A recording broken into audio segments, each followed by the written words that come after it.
Good morning, everybody. We are lucky enough to be in the lovely home of Robert Merton, also known as the Cookie King. Robert, you and I go way back. Yes. We were part of the Posey board. Cozy. Cozy, not Posey. Yes. Cozy. Cozy. Ring around the Posey. And you have been a big part of our life, especially early on in our career, with some of the work that we had done for you. We did the sandwich board, we did a banner, we've done a lot of things together. Yes. So I was excited when you reached out because I love your cookies, but I do have an aversion to coconut a little bit, but I'm excited to see what you've got for us today.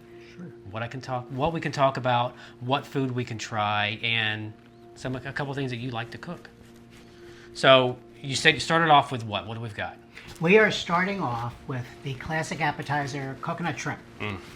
And there is a lot of aversion out there to coconut in food. Coconut shrimp have become a very big factor on every menu for appetizers. Yep.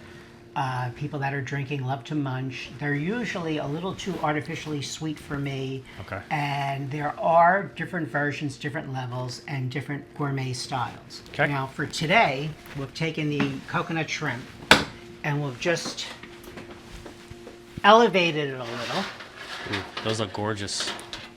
These are, of course, our local extra large shrimp from Sea Eagle here in Beaufort. And for another twist up on them, most coconut shrimp, when you're out in all the bars and restaurants, they're cocktail sauce, they're ketchup. For the layering of flavor, I find that a nice hot honey mustard horseradish sauce really balances the flavor. Now, it's very simple. The shrimp are seasoned with salt and pepper. They're dried. They're lightly dusted with flour. I use whole wheat flour. It's just healthier. They are in a very simple beer batter that has some ground coconut in it. Then they are dredged in coconut and fried 2 minutes till they're perfectly done. Okay. And please help yourself. I want you to dig in. Thank you, sir. I want you to try some of the sauce. So do you recommend just putting the sauce on the plate and then doing the dip? I'm a dipper. Okay. I like to put my sauce on the plate and dip as I bite. Some people, like Les, likes to put his food on the plate and then drown it. I kind of like that, yeah. Depending on how this sauce tastes, I may go Les's route. Thank you, sir. Well, this sauce I make not only for my shrimp, but I do it for my fried soft shell crabs, which I do the same batter in, which I'll actually be doing this evening. And it is something completely different. Okay. So let's see what you think. I mean, I sort of am partial to my own cooking. So. Of course.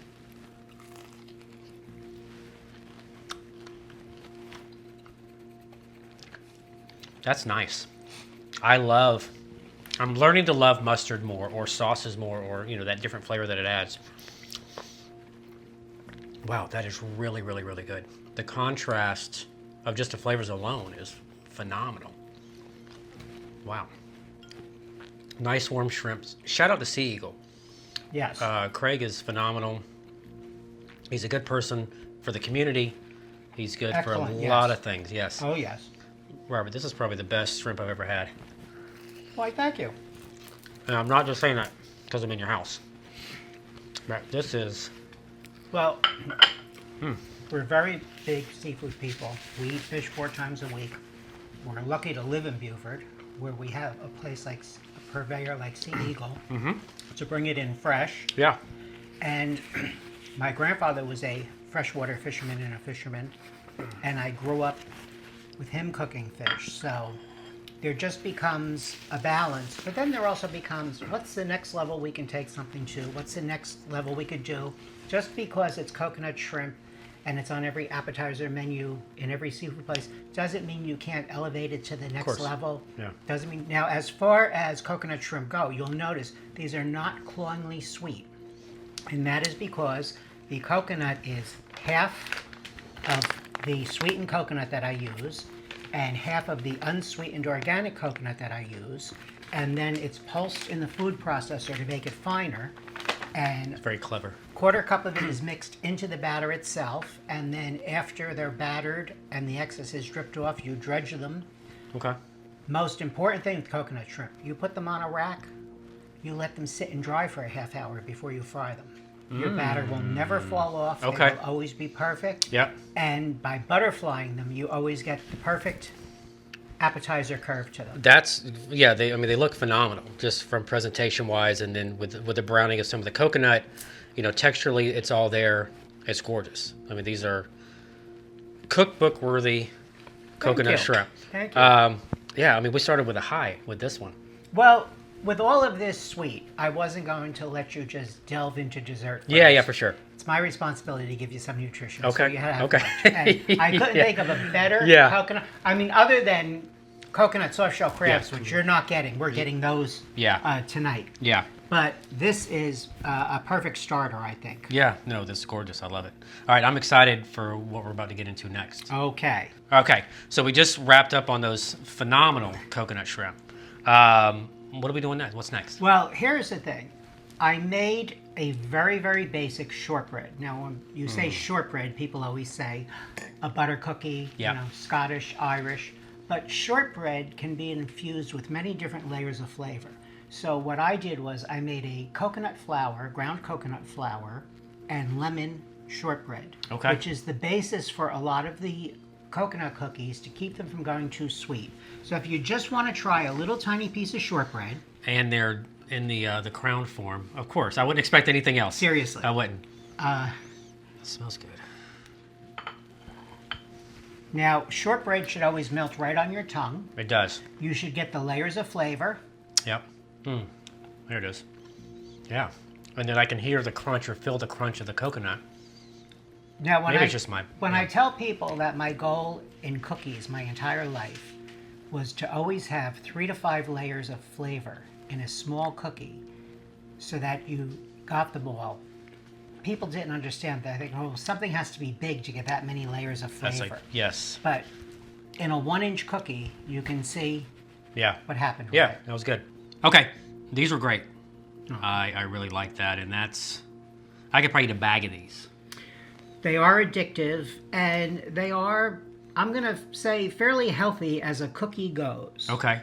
And natural, organic, great butter, organic ingredients, a coconut flour, Okay. fresh lemon juice and lemon zest. I mean, it doesn't take much. It's all about the flavor. Okay. How long have you been baking? I have been baking since I was 9 years old. Okay. So That was out of necessity, or that was something that you had seen somebody in the kitchen and you wanted to emulate? that was, my grandfather was a great cook. Okay. My mother was a cook. There was no Is there a difference between your grandfather's great cooking and your mother's? Yes. Okay. There was no room in the kitchen for me, but my grandmother she did the baking. Okay. And she needed help baking. And I started at 9 and I would help her.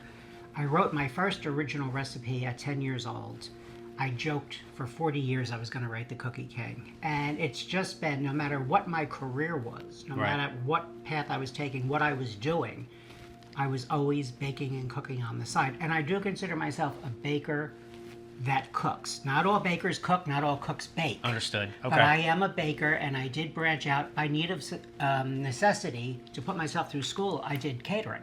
Oh, okay. So I branched out into finding, well, yes, I can do this, and I can do a cocktail party, and I can. So that was, it was basically a necessity thing at the time. Okay. You know, it was all student loans, which I Of paid course. back. Oh, well, good for you. There was You're one of the no money for that, so Yeah. it was you earned it as you went. Yeah, I get that. Yes. Okay. Well, that's exciting and interesting. It's because I was, as long as we've known each other, that's never come up in a topic of conversation. But yeah, okay. What do you recommend Well, next? your basic European Linzer tort Linzer tort. is a butter cookie with a fruit filling. Okay. Now, what I did was I took our nice basic coconut lemon shortbread and I made the Linzer torts. Okay. You can grab one. And they do have a fresh lemon curd in them. Okay. So You want one as well? I will Okay. pass on one right now. Okay. I want to see your reaction to biting into that. You know what's weird is watching people watch me eat, You film And yourself doing it. I do. So I we do. will watch It is. yes. It is. This is very weird for me because typically, you know, eating's never been as emotional to me as it is for other people. Right. It's been fuel. In the restaurant business, I would eat it because I needed to eat it, and I would make whatever I had to do to get through the day. But never has it been a destination because I wanted to enjoy this food.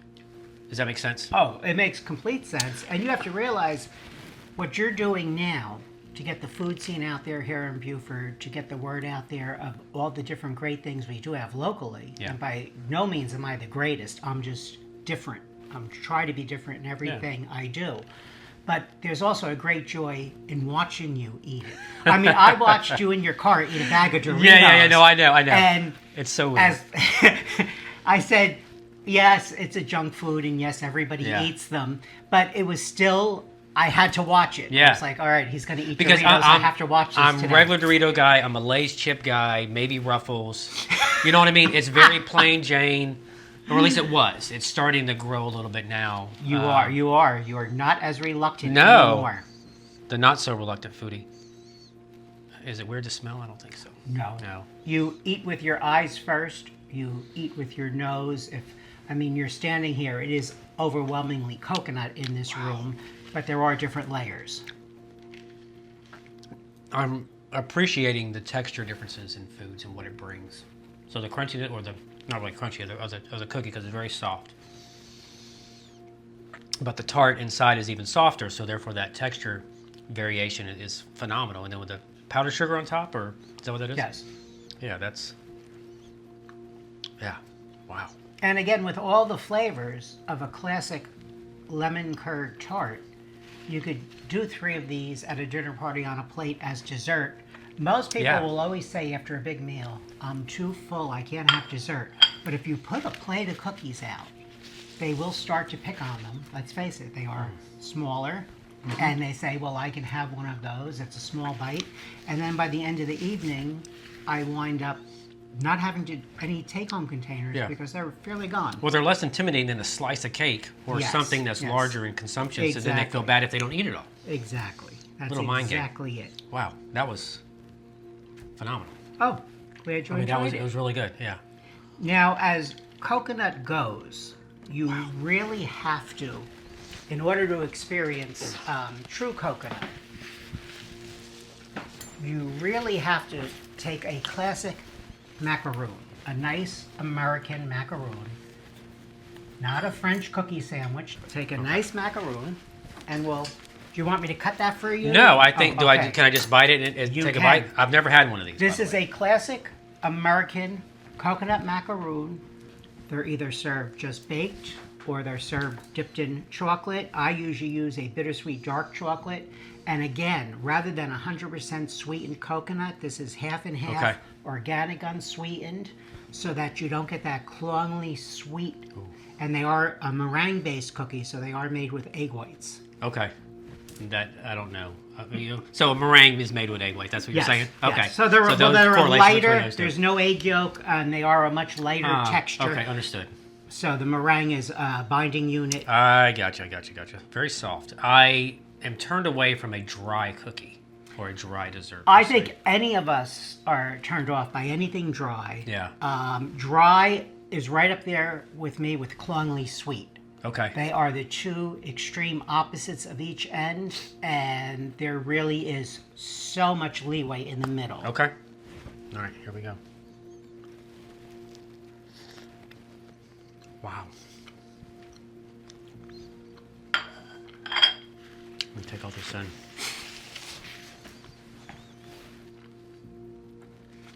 Definitely very coconutty. And that's not a word, but yeah.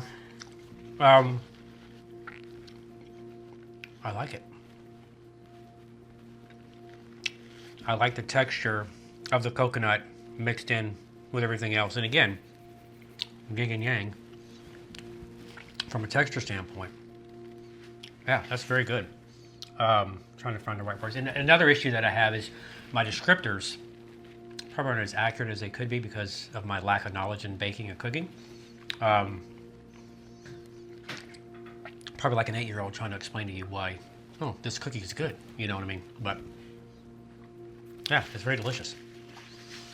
The texture reminds me of an Almond Joy or a Mounds. Exactly. In that Exactly. first bite was initially that. But instead of getting that cloyingly sweet artificial candy bar flavor, you're getting a pure, I mean, it's a very light cookie. Yeah. And very low sugar. So it's definitely Coconut. better for you. Yes. Oh, definitely. I could easily replace this with an Almond Joy or a Mounds. Yes. And again, drizzled with dark chocolate. You're welcome to try a bite of that, and please do.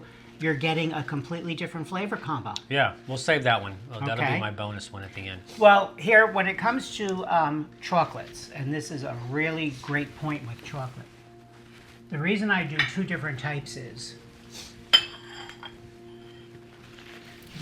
Yeah, for sure. We can... We have the same cookie, and what we have is a white chocolate dip and a dark chocolate dip. Okay. Now, the dark chocolate, because it's bittersweet, has sweetened coconut on it. The white chocolate, because white chocolate is artificial and it's cloyingly sweet, that has an unsweetened toasted coconut on it.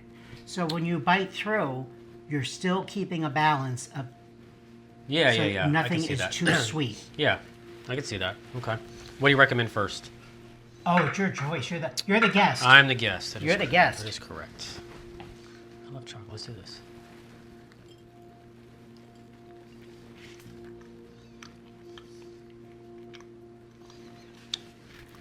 Oh yeah, that chocolate is delicious, and with them. Man. Well, again, with ingredients, your ingredients matter, and a good chocolate, especially when you're using white chocolate, because it is an artificial product. Yeah. So lower lines, they're all oil. You have to stay with something at least like a Ghirardelli or up, where you're getting a finer product. So quality chocolate. Exactly. Let's do the white chocolate. And with unsweetened coconut, I do like to toast it a little. Brings out the flavor a little bit more, and it really cuts through the sweetness of the white chocolate. Yeah. Yeah, completely different flavor profile. I don't know which one I like better. They're both up there. They're both top tier. Well, that's why I make them smaller. Yeah. For years, I made big cookies. Everybody wanted a big cookie. But then I found out people would break them into fours because they wanted to sample more. Yep. So and it was very hard for me because I'm a very generous baker and I'm very generous with servings. So it was hard for me to cut back, but I started to make things smaller for the reason that people would want to try more. There's some things, like a Linzer, you can only make so small. Yeah. These I can make half size, but I mean, we weren't having a crowd today, and for a party, I usually would make those half the size they are. One of my biggest pet peeves, I guess, of being in America is that everything is oversized. Everything's king size. Yes. Everything is jumbo Yes. and large. We don't, you know what I mean? Let me get 2 of them if I want to consume extra candy. I don't, you know what I mean? Yeah. So even the family, Exactly. all this other stuff, but that's just, Exactly. that's a me quirk. And now we have one more cookie, which is, again, it's the same shortbread. Okay. It has a lemon glaze on it. And then whether you prefer them sweeter, I have sweetened coconut on one, and I have unsweetened toasted on the other. So Try sweetened. Try Do one both? of each. Okay. Oh, yeah. We can do that. Another palate cleanse. After all, it is all about you today. If you have being to pampered. leave here liking coconut. Yeah, for sure. Well, I think I'm 75% there, if not 100. You know what I mean? It's just really good. It's just, and again, it's a food that I don't seek out. It's a flavor that I don't necessarily seek out, but I'm really finding out that my food aversions are just not like breaking my usual habits, if that makes sense. Yes. My go-to Yes. Jersey Mike's order is what it is because I didn't want to try anything else. Right. Maybe growing up poor, I didn't want to waste the money on some new foods and then not eat, because I always had to eat everything on my plate and the whole nine. All right, so let's, this is the sweeter? Yes. Okay.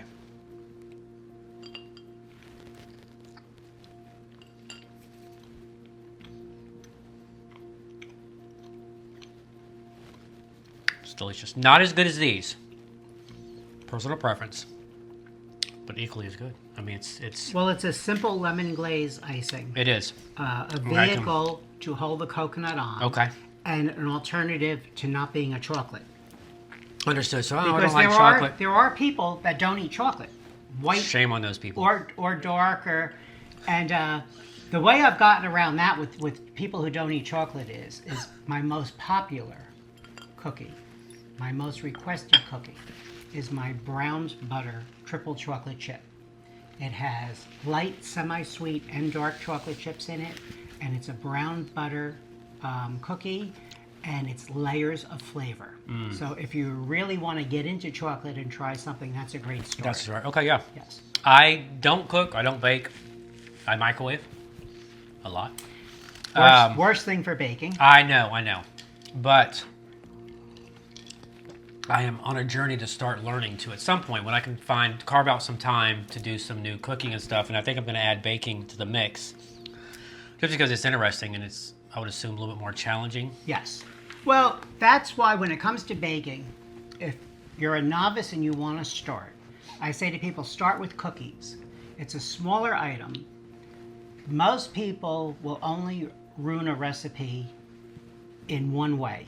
They have a tendency to overbake their cookies. Okay. If it says 6 minutes and the oven's at temperature and the cookie doesn't look browned or it looks too soft, most likely it is done. Okay. They need to sit out and cool, put it on a rack. Right. These cookies are only baked 12 minutes. Oh, wow. And these cookies are only baked 8 minutes. So you have to follow your baking instructions. Yeah. But it is easier to start with a cookie. And if you ruin one batch, then it's trial and error. I do always suggest that once your oven is to temperature and everything and you're ready to bake, you take one cookie and bake it first. Yeah, so you'd rather ruin one cookie versus a dozen or however many. Exactly. And if the recipe says something is not set in the center, then that's the way it should be. When the coconut custard tart comes out of the oven, it's still very jiggly. Okay. It's going to set and cool. If you cook it until it's completely set, then you're going to have a very dry, and I know people don't think it could happen, but you will have a dry custard. Yeah. Okay, I understand that. Yeah. Yes. These are equally as great. These are phenomenal. Okay. Okay, so what's next? I love cake, by the way, but I've never had anything coconut flavored from a cake. I take that back. Memory alert. Maybe Easter. My mom used to maybe made a cake look like a rabbit with coconut. We all grew up with that cake. Yeah. The Duncan Hines rabbit. It was a yellow cake mix. Yeah. Cream cheese icing Wow. covered in white sweetened coconut. Yeah, so talk it about was, a memory. and a lot of pink tinted frosting. Yeah. So I have made many of those. I have actually made a gourmet version of that. But for coconut cake, Okay. I really find the best blend of flavors is always coconut and lemon curd. Okay. And I love a cream cheese buttercream. So seems coconut and lemon is that? I think it's a pairing of two flavors that just complement each other. Okay. And because so many people only ever baked with sweetened coconut, they didn't know there were alternatives. When I was young, certainly, you couldn't go into a supermarket and buy unsweetened organic. Right, You of had course, to go to a health food course. store. Yeah, for sure. So, or you had to break open coconuts and then toast yeah. them yourself. For the cake, the balance of lemon and coconut, it's not too acidic. Okay. It's not too sweet. But nowadays, we make our lemon curd. It doesn't come from a jar or a can. So you could make it to your level of sweetness. I prefer my lemon curd very tart because I don't like a lot of sugar in it. Okay. It's lemons. I want lemon zest. I want lemon juice. Right. I don't want it cloyingly sweet. And again, with the coconut, a 50-50 blend. Now, what I've made here is, the reason it's so white, it is a classic Genoese sponge cake. Okay. And it is made with the ground coconut in it. It's a very light cake. I used a cream cheese icing, cream cheese buttercream, which gives you that little bit of a cream cheese bite. Okay. And it's layered with the fresh lemon curd.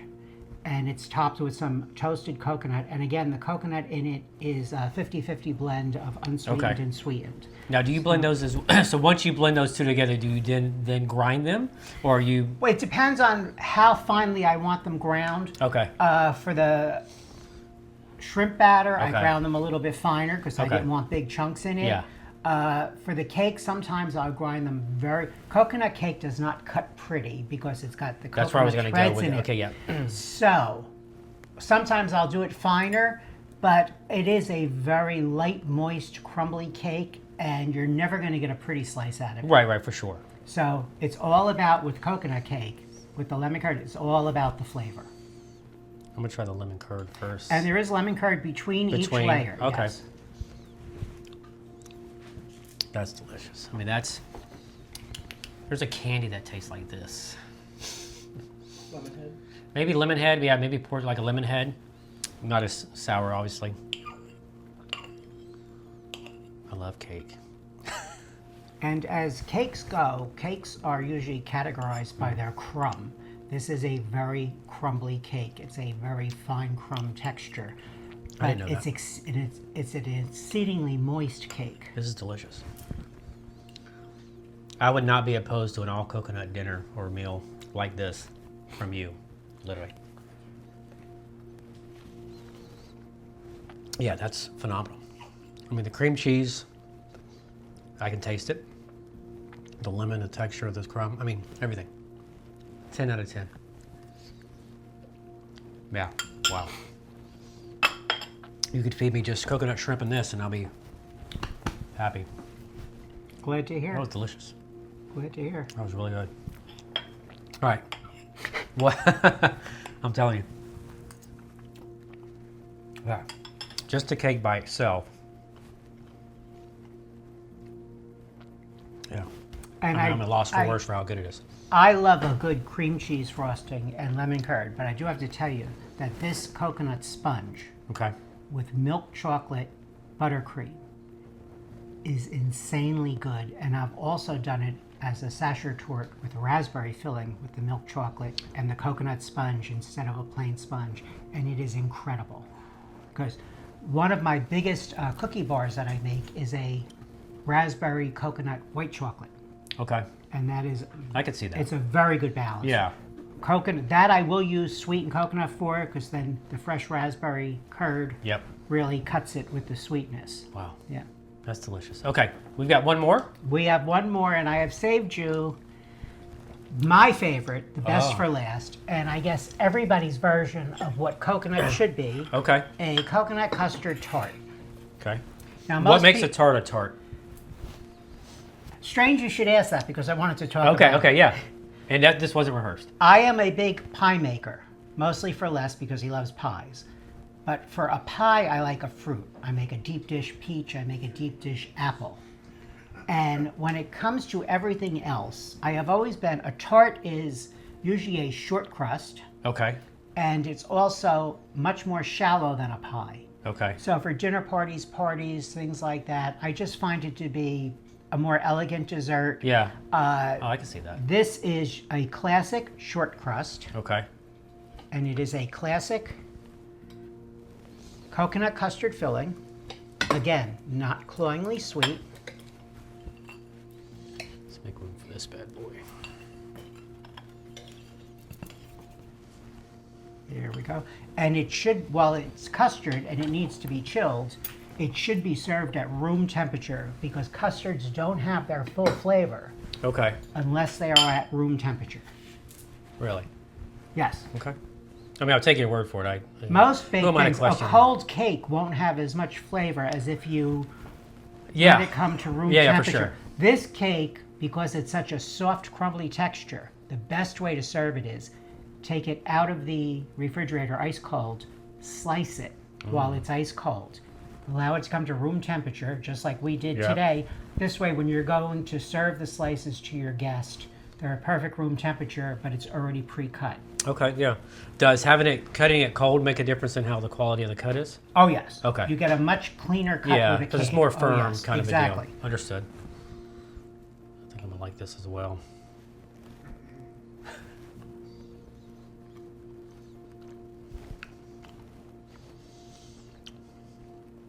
Les, I'm moving in. I'm moving in. Wow. Yeah, that pie crust is Tart. Yes. It's short crust. It's a Oh, yeah, classic. yeah. Tart crust, yeah. It's a classic short crust. And the problem with short crust is many people overwork dough. Okay. It's like bread. Bread you need to develop the gluten Yeah. for the elasticity. But with baked goods, the less you need, the less you move that flour around. You're Yeah. not developing the gluten. So it's a very straightforward, few ingredient method.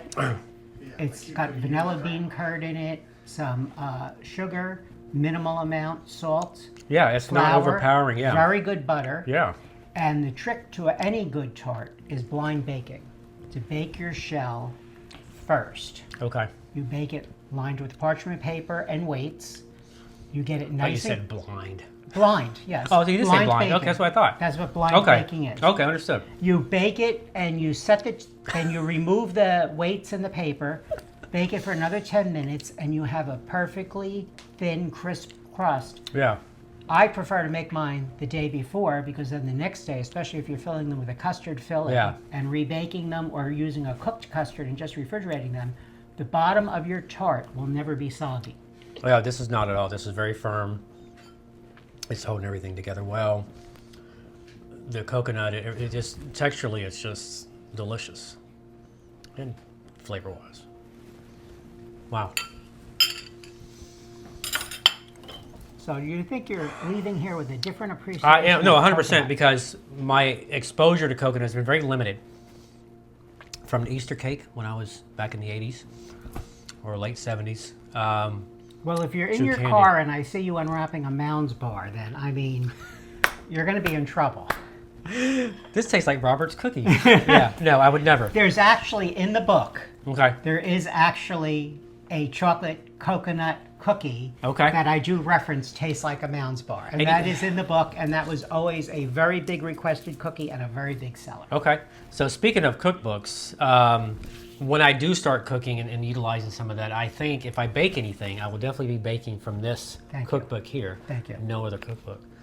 This is available on the website, It is available on the website, yes. which is the CookieKingBaking.com. CookieKingBaking.com. This is phenomenal. And this is all done interior here. Yes. You Yes. baked it, So- styled it. 40 years to write. Everything that is in the book, everything was baked here. Everything, the vignettes were all created here. Over the years, what I've tried to do is, since it really is, it's titled as a lifetime journey of cookie baking. Okay. And over the years, many relatives have given me things, left me things. I have my mother's china, Les's mother's china, and I try to, when doing the book, for each season, as a matter of fact, as old as everything is, Yeah. if you notice, I throw nothing away. I'm actually wearing this shirt that, it was an expensive shirt. It's a great And- testament to you and you. The inside pages, the flap pages, are actually all crown cookies that I had done and hand decorated. Wow. And the throne room set is a set. We do not have a throne Okay, room oh, in the house. But that is a phenomenal photo. And that was done by our local Paul Nuremberg. Oh, I love who's- Paul. Yes. Paul's a great photographer. And Shout out to one Paul. of the more interesting pictures in the book is when I was a kid and you baked, you had your Kodak Instamatic camera. Mm-hmm. You took pictures on film. Yep. You had them developed. Yep. And when I was young, I had taken the 3 most popular Italian cookies I make all the time, and I had laid them out on a piece of cardboard shaped like a crown and taken a picture of them. And that actually became my first logo. Ah. So for years, it's the Italian anise knot, Neapolitans, and the cherry coconut cookies. Yep. So where did the Cookie King come from? How did you get that name? I gave myself that self-appointed? name Okay. when I was little. I guess I was a very lonely little kid. I was in the kitchen a lot by myself, and they were all my subjects, and I was their king. Ah. And it's nothing more fanciful for that. It's nothing simpler No, that's than that. perfect. It took me years to admit it. Many years I didn't talk about it. I also do phenomenally wedding cakes made out of cookies. Oh, look at that. And the flavor usually of the sponge and the fillings are the Okay. flavors. This happens to be an Italian anise nut Okay. wedding cake. but it evolved over the years, and it was actually Les's inspiration for me to finally sit down and do the book. I had threatened for years. He was probably tired of hearing about it. I had cases full of paperwork. I started to sort through them. And then I found out I had bought a new MacBook, and I found out there was a program called Mac Gourmet you could download, and it was a format. Okay. And I had a very, very big joke because I created a file for the Cookie King, and I had a joke that I would send out the outline to publishers, and before it was done sending, I would have the rejection letter. And I do have a file of hundreds of rejection letters. Really? Until I was sitting here one night, and someone called me and said, I just finished a book on cakes, which I did not think would be anything, and it's not usually my genre. I do the South, I do picture books, I do photography books. She said, but the cake book has done so well, I would like to venture into cookies, and so the Cookie King became a reality. Yeah, that's excellent. And it was really a great fulfillment of a lifetime of doing it, and I enjoy doing it, and I still enjoy doing it. No, I can see that. I can see it from both sides. One, from your passion to cooking, and then having that life fulfillment done. It's a box checked off that you can now focus on other things and still do what you love to do. So you do catering. Yes. Weddings, any kind of party. I still, Okay. Still do. Keep my hands in everything. Okay. The nice thing about doing small parties and weddings, and I have one coming up, especially if they're smaller groups, they're home things, they can be just as elegant. Yeah. And I can do everything myself. On my website, you will see there is a section broken down to flowers, to wedding flowers. There is a section broken down to my interior design and my projects over the years. So I do keep my hands in everything. And it was actually the publisher who wrote a very poignant intro and titled me The Renaissance Man. And that was picked up when we first did the promotions for the book, and when I was nominated for the National Book Award. That was one of the talking points that was picked up, was the versatility of everything. Yeah. Now, I do get one question all the time, which really irritates me. And that's like, with doing so many things, which one do you do the best, or do you feel that you do them all equally well? Yes. Yes, all of them. I do. When I'm focused on doing something, whether it be flowers, whether it be interior design, I'm working with clients right now, whatever it is, that is my focus. Okay. And I enjoy one as much as the other. If I had to choose down to everything, and I could only do one thing any longer for the rest of my life, I would have to stand here and bake cookies. Would you bake? Okay. Yes. Yeah. I could see that. I could actually see you doing well at everything. So what is it saying? A jack of all trades, a master of none. It doesn't portray to you because you're a master of all. Well, a jack of all you. trades and a master of all. Thank you. That's very nice of you. I mean, like anyone else, everybody has their Achilles heel. Of course. You know, like for me, it's facial hair. But your head of hair is phenomenal. I was going to compliment you. At least, I mean, your head of hair. Imagine my hair with your beard. We would be unstoppable. We would be unstoppable. Yeah, no, I mean, you have a great head of hair. Oh, thank I'm you. very, very embarrassed, not very jealous of that. Well, I think what it boils down to is most men my age are a little envious of someone that still has a full head of hair, and it is mine. Yeah. You didn't fly to Turkey for that? No. I watched that video. No, Yeah. It is mine. Yeah.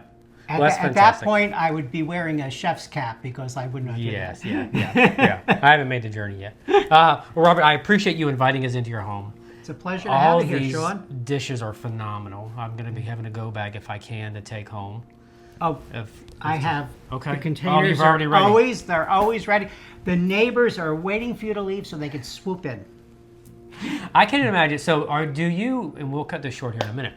Do you gift your neighbors with cookies, or say, do you bake just because you want to bake, and then you're like, oh, let's go ahead and give? I like to treat people, especially kind people who are kind to us Yes. and neighborly to us. And I do, people that have purchased the book, people that throughout the year have ordered from me. Yeah. They are usually the first recipients. Of course, our closest friends get, the pick of the litter. So you take care of those that take care of But you. yes, I had one friend mention to me just the other day that she is a big coconut enthusiast, and I told her she Oh, will she's- definitely be getting a slice of Yeah, everything. for sure. Because in all the years I've known her, She has never asked me for one thing. And usually it's the people that don't ask Are the that will get ones. first. Of course, yeah. We definitely know how that goes. But I try, you know, my mantra is I really like everyone. Until you don't. Well, And even then, no, I understand exactly. even if they give me a reason not Yeah. to, I try and understand where they're coming from. That doesn't mean I don't like you. Yeah. I just kindness. Yeah. I try and be, and if you can't be kind with food, then I don't know what you can do with It it. takes way more effort to be mad or angry or Exactly. pissed off at somebody. It's all than it does. wasted energy. It is. It is. Cookie King, Robert, I appreciate it so much. Thank you for Such coming, a pleasure. Sean. All right. It's so nice to see you. It is. Thanks, everybody. Thanks.